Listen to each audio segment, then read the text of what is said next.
just want to give a shout out to my mom and my sister who I dragged on the train all the way from Syracuse, New York. So they were pretty good sports about it. And the title of my piece is Grandfather Mountain. What's your name? Oh, sorry. I'm Kelly Barbas. Thank you. Grandfather Mountain. Anchored between two sheer rock faces on the peak of Grandfather Mountain hangs the mile-high swinging bridge. Steel cables support the 228-foot catwalk suspended 5,946 feet in midair, spanning an 80-foot chasm with waist-high guardrails on both sides. The brochure said this bridge would be a challenge to cross if you have a fear of heights. But I knew the view on the other side would be worth the pounding heart, the wet palms, and the relentless what-ifs that created a tornado in my mind. I had to do it. My mistake was letting my mother read the brochure. I am not climbing through the air, she said after looking at that picture. My mother is not the most adventurous person. She relies on my father to do most of the driving and rarely goes to the grocery store alone. She doesn't swim or boat or go to new places or seek excitement in any shape or form. I'm always trying to convince her to do the things she's afraid of. Speak her mind, take that writing class, visit those places she's always dreamed of, travel outside her comfort zone. Come on, Mom, you can do this. I'll keep my feet on solid ground, thank you. You'll be glad you did after it's over. I hated that she missed experiences in life because she was afraid. She hadn't always been this way. It's been a progressive condition. In the last 20 years or so, she's grown more timid, more afraid, more helpless. I knew from her family stories she was on her own at 16 years old. She didn't eat if she didn't work. Her mother too busy with drinking and carousing, her father off with his new wife in a faraway state. I knew from my family stories that as a young bride she was left alone for 13 years to raise her 4 small children, her husband too busy with drinking and carousing. Back then, she did whatever was necessary. She drove to the grocery store, doctor's appointments, swimming lessons, friends' houses. My mother's barely 5-foot petite frame held its own when she raced snowmobiles with my father and his friends. She was home alone with us kids when she took the phone call in the middle of the night. Your son is dead on arrival. My older brother had fallen 3 stories out of his college apartment to the sidewalk below. They thought he was dead. Then they thought he'd never read again, that he'd never finish college. I witnessed my mother's strength at my brother's bedside for weeks on end while she prayed him back to life. She never gave up. I saw her bravery firsthand. I remembered. Why did it fade away? On my 45th birthday, I asked my mother to tell me about the day I was born. I was alone. Your father was working as always.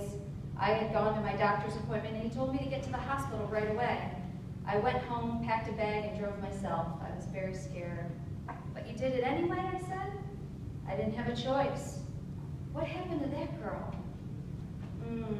I think I was so strong for too long and I just broke. I couldn't do it anymore.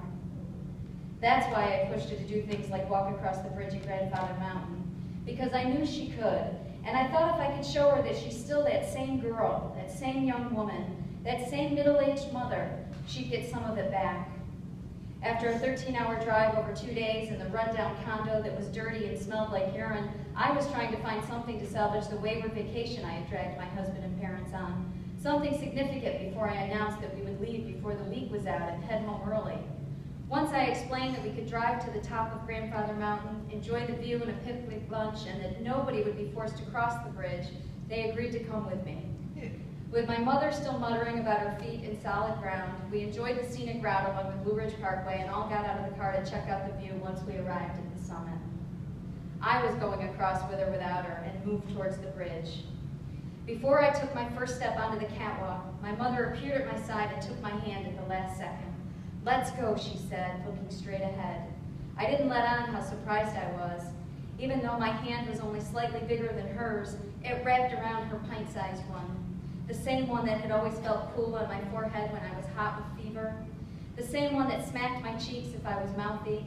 The same one that had planted and picked vegetables, sifted through flour and pie dough. Mine were a mirror image. My purple veins and brown sunspots lying dormant still, yet every time I looked down at my hands, I recognized them as hers. The boards beneath our feet creaked and moaned with each step, reminding us why it's sometimes called the Singing Bridge, and it swayed with the weight of us and its other trespassers. With both of us looking to the other side, hands together, we crossed that chasm. Once there, we posed for a picture, our fair freckled skin pale against the coveted view captured in the background. My mother's white hair was striking against the sky, her green tracksuit blending with the trees, my baseball cap containing my curls, my white hair still hidden by natural-looking color. I'm only 2 inches taller, but with my left hand in the air and my right still holding her, I was a giant. They say on a clear day you can see for 100 miles, and if you're really lucky, the skyline of Charlotte. I don't remember seeing any bald eagles, white-tailed deer, or the black bears that are known to inhabit the mountain. What I do remember about that day was walking across the bridge, holding my mother's hand, knowing she was scared out of her mind, knowing she did it anyway, knowing that a remnant of the old her was still alive. That's what I'll never forget. And when I look at the picture today, crouching behind the fear and relief in her eyes, I see the woman I wanted to find. She was there that day. My face could barely contain my smile, having borne witness to a glimpse of my mother's spirit, the one who lives on in me.